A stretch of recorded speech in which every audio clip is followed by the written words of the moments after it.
Mwaiona nkhani izi zinthu zimene ndimakhala ndikukamba kawiri. Budget ya Peter Mutharika ya ku State House inali $10 million. Mwaiona budget ya Chakwera? Budget ya Chakwera State House $36 million. Amalawi, it's like wauza a treasury kuti angotenga ndalama zonse zimene mmalipira misonkho akapereke ku State House. Ndi zimene zachitika. Ndi chifukwa chake IMF ikuthawa. IMF ija ikuchoka ku Malawi kudikirira kuti tipange ma elections pabwere president wina amene azathe kusintha zinthu, because awawa achina Chakwerawa akanika ndi gulu loyipa kwambiri, gulu losakonda dziko lawo. Inuyo simungandiuze chinthu olokuloza chimodzi chimene Chakwera wapanga. Kulimbikira amalimbikira kuja kwachotsa Mutharika mboma, kupita ku court, kupha Chilima ndi njala imeneja. Pomupha Chilima pajana pamene nazazindikira kuti talowetsa anthu olakwika mboma. And iweyo ngati wafika point yomupha munthu amene ali deputy wako, and yonseyo dziko likukanika kuyenda, ndekuti iweyo mutu mwakomo palibe chinthu cha nzeru chimene ungapange chotukula moyo wa munthu wosauka m'Malawi.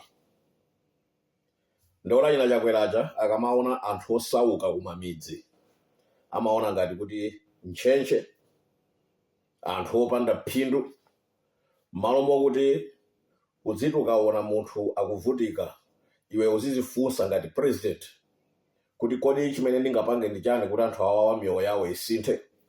Ndimene amafunikira, ndimene amakhalira president, ndimene amakhalira boma limene likulamulira. Ntchito yawo ndiyofuna kuona chimene anthu awa akumana nacho, chipinjo, mavuto. Then you take that and put it in a policy framework ndi kuwasinthira dziko. Ngati akusowa madzi abweretsereni mipopi, ngati akusowa magetsi abweretsereni magetsi, ngati akusowa pogona amangireni manyumba. Policy framework ya boma imafunika zikhala yotukula anthu amene akuvutika, anthu amene amakuvoterani, Amalawi enieni amene amavutika kumamidzi. Sungamakhale ndi budget ya 36 million kuyendetsa State House, mmapanga kochani kumeneko? 36 million ndi ndalama yambiri kwambiri. 36 million ngati pano pa IMF ikukanika kupatsani $175 million US dollars. Ndi ma 36 million angati tipange basic mathematics.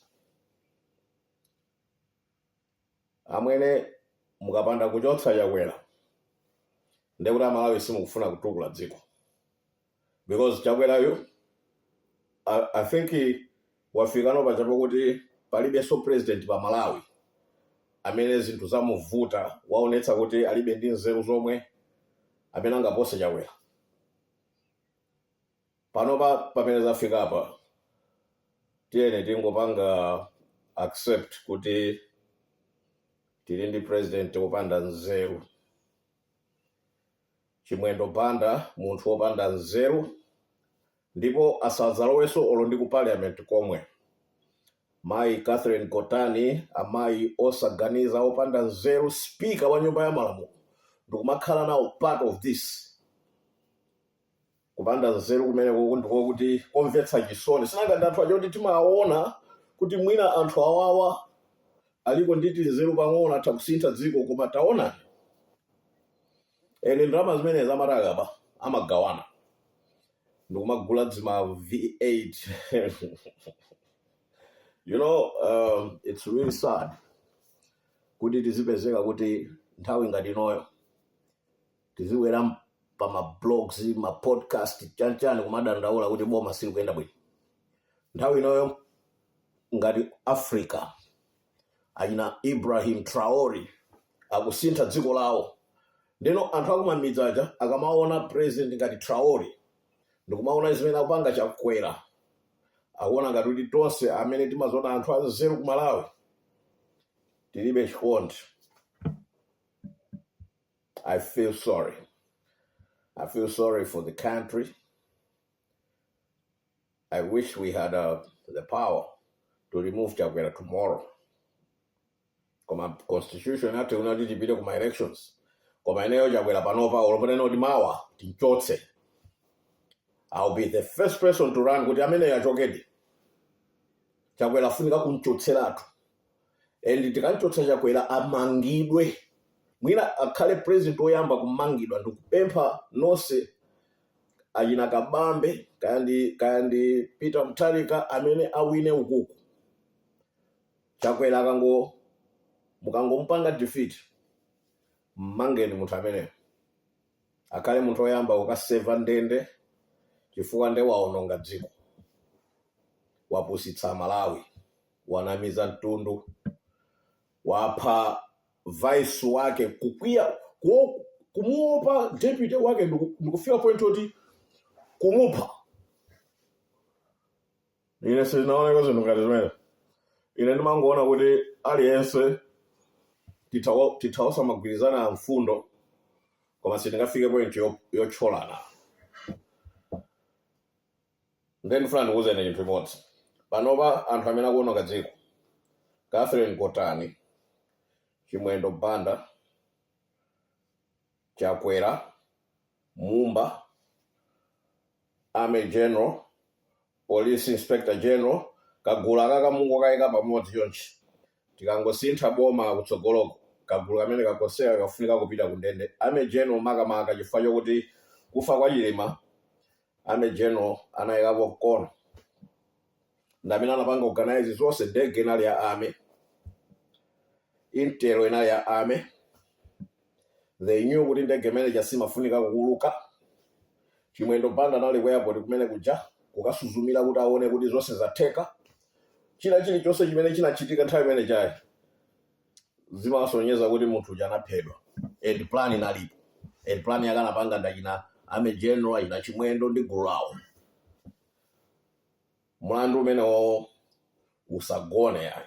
Kungotenga boma, anthu amene mutenge boma, Chakwera apite kundende, Chimwendo kundende ndi gulu lawo. Kumbali ya IMF, ino mufuna munduze kuti Simplex Chichola, munthu oti sanapange study economics, mungampasa kukhala Minister of Finance, media tikuyenda. Munthu anapanga education yake I think a degree yake ndiya education, meaning kuti akufunika zikaphunzitsa kuntanyira kwina wayo. Ino mukumwika kukhala Minister of Finance.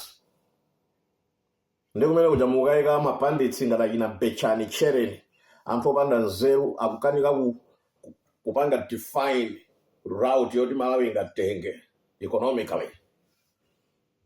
Mpaka na IMF kunoti yayi, sitikupatsa leso ndrama. Anthu ino mukuononga kayendetsedwe kanu kazayumaka.